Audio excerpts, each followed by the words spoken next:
मोटी बहू। मार्मिक कहानी। किशोर जी शहर में रहते थे। उनको एक बेटी और एक बेटा था। बेटे का नाम अनिल और बेटी का नाम लीला था। उम्र होने पर पहले बेटी की और बाद में बेटे की शादी करवाई। बहू का नाम सीमा था। शादी के 2-3 सालों में ही सीमा का वजन काफ़ी बढ़ गया था और वह पहले से दुगनी मोटी दिखने लगी थी। इस मोटापे की वजह से सीमा को कई लोगों के ताने सुनने पड़ते थे। पड़ोसी भी उसे मोटी भैंस कहने में भी हिचकिचाते नहीं थे। कितनी मोटी हो गई है, कैसे दिन पर दिन फैलती जा रही है, देखो जरा भी शर्म नहीं आती। पति बेचारा सूखा जा रहा है, यह देखो खा खा कर कैसे मोटी हो रही है। कुछ इस तरह की बातें अक्सर सीमा के कानों पर पड़ जाती थीं। स्वभाव से हंसमुख सीमा इन बातों को इग्नोर भी कर देती, लेकिन उसे ज़्यादा दुख तब होता था जब उसकी खुद की सास और ननद उसके मोटापे के लिए उसे दोषी ठहराते और भला बुरा कहती हैं। अनिल शरीर से काफ़ी दुबला पतला था। शादी के बाद भी उसके शरीर में रत्ती भर का भी फर्क नहीं आया था। हालांकि सीमा मोटी होती जा रही थी, उसमें उसका कोई भी दोष नहीं था, बल्कि सीमा तो अनिल से भी कम खाना खाती है और दिन भर घर के सारे काम करती रहती थी। अपने मोटापे की वजह से चाहे किसी काम में कितनी भी दिक्कत हो, सीमा उस काम को कभी अधूरा नहीं छोड़ती थी।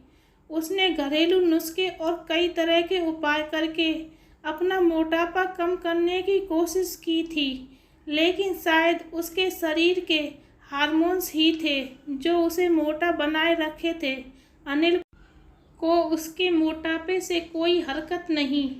वो तो बेचारा अपने बिजनेस को संभालने में व्यस्त रहता था। उसकी माँ और बहन हमेशा इस वजह से सीमा को कुछ न कुछ सुनाते रहते थे और सीमा काफ़ी रोया करती थी।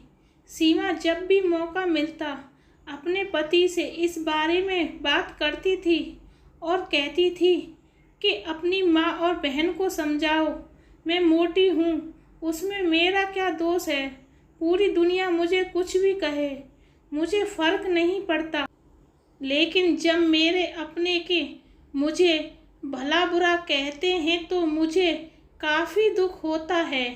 ऐसे ही दिन बीते चले गए। एक दिन सीमा की सास ताज़ी हवा लेने के लिए जब टेरेस पर गई हुई थी, तब वापस लौटते समय उनका पैर फिसला और सीढ़ियों से वह गिर गईं। भाग्य से वह बच गईं, लेकिन उनके पैर में बड़ा फ्रैक्चर आया। उनको अब एक जगह से दूसरी जगह जाने में भी काफ़ी दिक्कत होने लगी। बिना किसी के सहारे के वह ऐसा कर ही नहीं पा रही थी। जिस मोटी बहू को वह रोजाना ताने मारती थी, आज वही बहू उनका हर काम कर रही थी और उन्हें एक जगह से दूसरी जगह ले जा रही थी। उनका खुद का वजन भी 75 किलो था, जो उनके बेटे अनिल के लिए भी उठा पाना संभव नहीं था।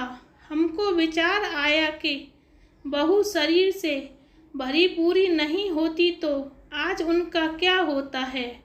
सीमा की सास को सीमा के साथ किए हुए अपने बुरे बर्ताव के लिए पछतावा होने लगा। उन्होंने एक दिन मौका देखकर इस बात के लिए सीमा से हाथ जोड़कर माफ़ी भी मांगी। सीमा ने कहा, अरे मालिक, आप माफ़ी क्यों मांग रही हैं? आप मुझे समझने लगी, मेरे लिए इतना ही बहुत है।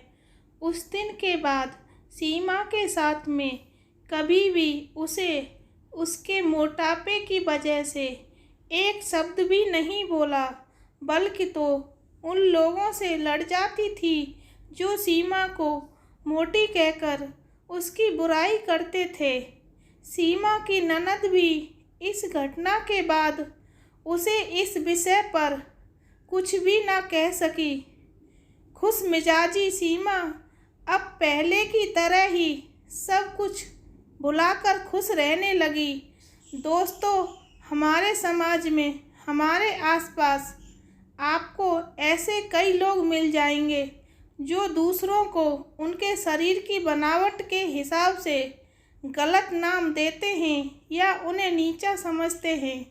किसी की हाइट कम है तो नाटा है, किसी का रंग काला है कालिया, कोई हेल्दी है तो मोटा, किसी के बाल कम है तो टकला।